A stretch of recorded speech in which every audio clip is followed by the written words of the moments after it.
Bonjour à tous, très heureux de me trouver parmi vous ce soir par le moyen de ces réseaux sociaux. Le son que je viens de chanter avec un frère disait ces paroles: le monde vit dans la peur et dans la crainte. Et je crois que plus que jamais, c'est ce que nous vivons. Nous vivons dans un monde de peur et de crainte. Et le monde a toujours été ça. Les hommes ont essayé de se trouver une certaine sécurité dans le travail, dans l'argent, dans les bien-être, en essayant d'essayer de se mettre à l'abri avec tout ça. Mais le constat y est aujourd'hui, il faut le dire, avec tout ce que l'on a, tout ce qu'on a essayé d'acquérir ou le peu que l'on a, une mauvaise nouvelle, un microbe, et puis tout tombe. Plus rien n'est vrai. Parce que les choses du monde sont que passagères, alors que les choses de Dieu sont pour l'éternité. Je voudrais lire pour vous le livre d'Amos au chapitre 5 et verset 4 qui dit ceci: « Ainsi parle l'Éternel, cherchez-moi et vous vivrez. » Par contre, ne cherchez pas Bethel, n'allez pas à Gilgal et ne passez pas par Barsheba. Ici, il nous est parlé de 3 villes qu'il ne faut pas chercher. Pourtant, dans ces 3 villes, il s'est passé dans la parole de Dieu des bonnes choses. Bethel était tout de même le lieu où Jacob eut une vision qui bouleversa carrément sa vie. Il bâtit même une autel à Dieu et y fit une promesse importante. Gilgal était l'endroit où les Israélites campèrent après avoir traversé le Jourdain à pied sec. Et les premiers pas posés sur la terre promise, c'était aussi quelque chose d'important. Et Barsheba était le lieu où Abraham invoqua le Seigneur et où son fils Isaac creusa un puits et établit une autel.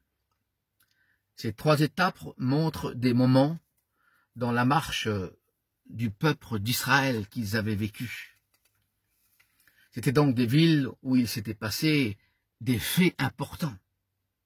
Mais pourquoi Dieu dit « Ne me cherchez pas dans ces endroits »?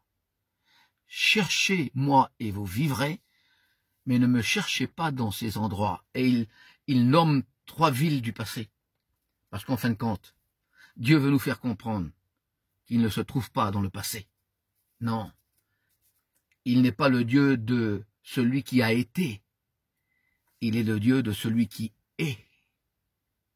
Et si vous lisez l'Exode chapitre 3, et dans le premier chapitre, les premiers versets, alors que Moïse est en train de parler avec Dieu et que le Seigneur veut l'envoyer quelque part, Moïse réplique tout de suite: « Mais Seigneur, si on me demande qui m'envoie, que leur répondrai-je » Et Dieu lui-même a dit ces mots: « Tu leur diras, celui qui est m'envoie. » Dieu est donc de toute éternité, mes amis, et il vit à jamais. Alléluia. Si vous priez ce soir, si vous l'appelez ce soir, et si vous êtes surtout vrai, parce que il faut être vrai, alors il ne sera pas le Dieu du passé, mais il est le Dieu du présent.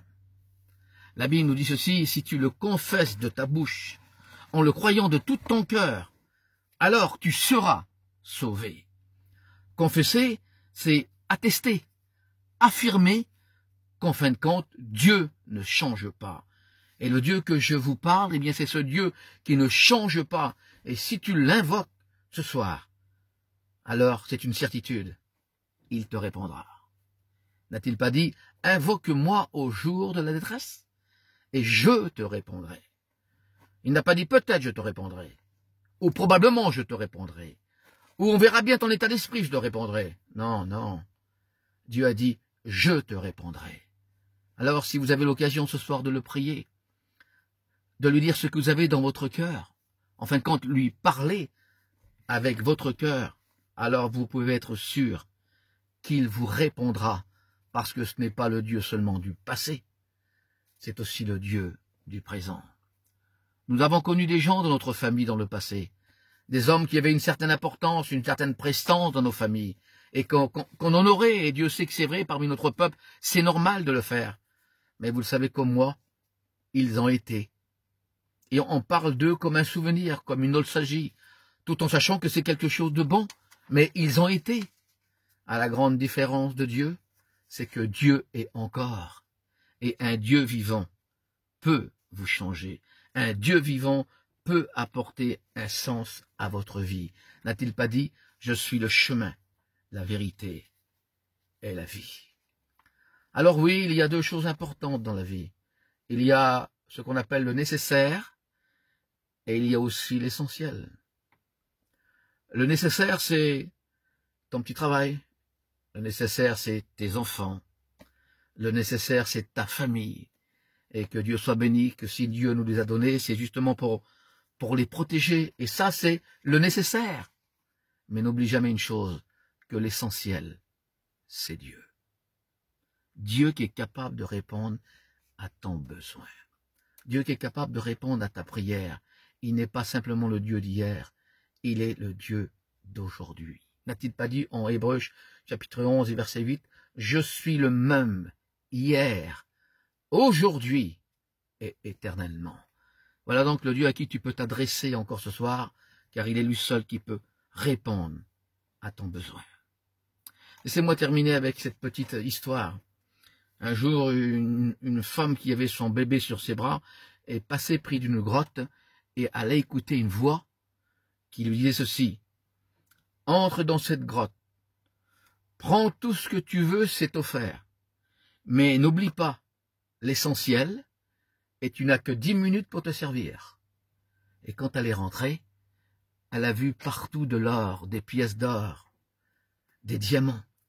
Alors elle s'est empressée d'en mettre dans ses poches. Et le compte à rebours ne faisait que lui dire, tu n'as que 10 minutes, tu n'as que 8 minutes, tu n'as que 7 minutes. Alors elle ne savait plus. Elle n'avait plus assez de place où les mettre, toutes ses richesses. Alors ce qu'elle a fait, son petit l'encombré sur ses bras. Elle l'a donc pris, elle l'a mis à l'entrée de la grotte, de sorte qu'elle a dit, quand je vais sortir, je vais le prendre. Et puis, attirée par toutes ses richesses, elle en a pris. Et puis, tout coup, la porte allait se fermer. Il ne restait que 4 minutes, 3 minutes, et elle en mettait parce qu'on en voulait toujours plus. Et c'est ce que le monde veut nous faire comprendre. C'est ce que le monde veut nous offrir, en fin de compte. Toujours plus. Non pas pour nous gagner, mais pour nous perdre. Et tellement pris par cela, à la dernière minute, elle en a pris encore sur elle. Et la porte s'est fermée. Et elle est passée à travers de justesse. Et la porte s'est fermée. Et elle s'est dit, ouf, j'en suis sortie de justesse. Mais voilà, elle ne s'était pas rendue compte qu'en prenant le nécessaire, elle avait oublié l'essentiel. Elle avait laissé son petit bébé à l'entrée. Là, c'est une histoire d'une mère avec son petit bébé. Mais quand c'est grave, quand nous le tournons au sens de la vie aujourd'hui. Le nécessaire, ça peut être que tes affaires, n'y va pas trop loin. Ça peut te perdre. L'essentiel peut te sauver. Il a un nom, il s'appelle Jésus. Je voudrais que nous prions ce soir et que nous demandons à Dieu, là maintenant, que vous baissiez tous vos têtes avec moi et qu'on demande à Dieu de vous bénir.